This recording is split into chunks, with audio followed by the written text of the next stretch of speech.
Everybody, Marcos Villegas standing here with Freddie Roach. And Freddie, another day in paradise, busy day here at the Wild Card. Zou Shimming, preparing for another fight, another camp with him. What did you not like in his last fight, and what are you working on with him to improve? Well, his last fight, he was getting up a little bit on his toes, a little bit too high, and not really setting down his punches and using his power that he does have. And the thing is, it made for a little bit of a boring fight in the last one. But, his first pro fight, he was a little bit excited, and a lot of things come along with the first pro fight, of course. So now I think that's past him now. He's doing very well in sparring and in boxing. We had a great day in the midst. He's really coming along very good with his footwork. What I did, he used to go right-handed and southpaw and switch quite a bit, but when he switched, he's getting caught in the middle too much. He was getting too square. So I completely took the southpaw stance away from him. I told him we're going to perfect the right-hand stance. I said when we perfect that, we'll worry about going to southpaw. So doing that, he's been much more consistent and punching better off the right foot, not end up on his heels, off balance. So it's really helped. It's really helped quite a bit. I know a lot of people have commented as well, and when I watched his last fight, he had his hands down a lot in the fight. I'm sure you have addressed that as well. Yes, of course. I told him, I teach my fighters sometimes to put their hands down in certain positions when you're looking for a counter punch, of course. You want the guy to lead with something and so forth. But overall, though, you want the hands up. It's better defense, and I think sometimes if I kept my hands up, I might have been a better fighter. Freddie, you're always making headlines, and now another headline, Miguel Cotto.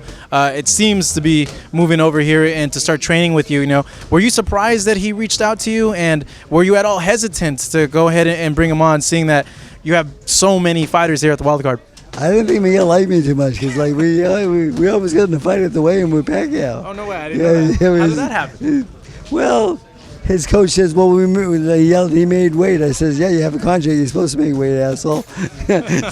so he stepped in to defend this guy, and they stared at me with those black eyes, and I stared back, and I thought for a second something might happen, but people keep walking. Coach versus Cotto in Las Vegas. Because, but there's a lot of tension when fighters, weigh in and so forth. Nothing personal. Yeah. And So you were a bit hesitant, but no, not hesitant. No, the thing is, he called me himself and said, I have about 3 fights left.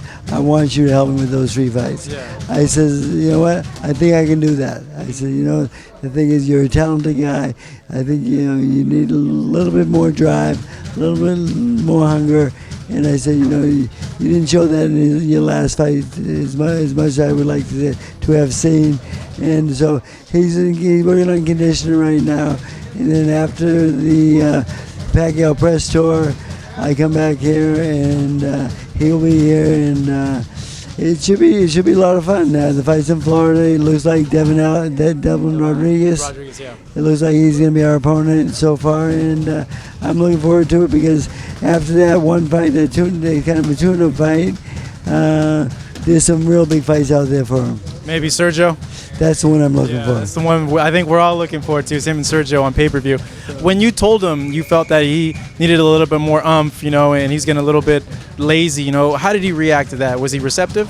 It was over the phone, so it was really hard to tell his reaction. I'll get a better idea of how it is here because I will push him, and I'm sure he'll respond well to it though, because one thing about working with guys like this, he's a very knowledgeable guy. He probably knows as much about boxing as I do. The thing is, we just need to bring out the best of him, and that's what I think I can do. Looking at his last performance against Austin Trout, a lot of people have been saying, that he should retire. Cotto should retire. Did you ever feel that at a certain point that Cotto should retire, even before that Austin Trout fight? And if you did, what made you kind of change your mind now?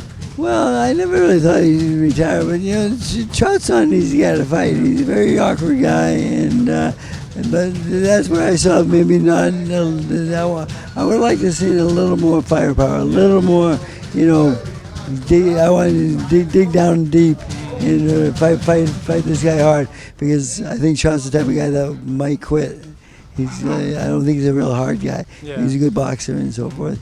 I thought that you should just sit down and go back to that those body punches that he used to be so good at. And so we talked about that a little bit. And he said, it was just the guy was really awkward for me and so forth, and being a southpaw. So the thing is, we'll start fresh, and the new gym downstairs should be finished by then. And I think Miguel will be my first fighter downstairs. How soon is that going to happen? When does he get over here? August 1st. August 1st? Yes. All right, we can't wait for that. That should be a good matchup, good pairing between you two.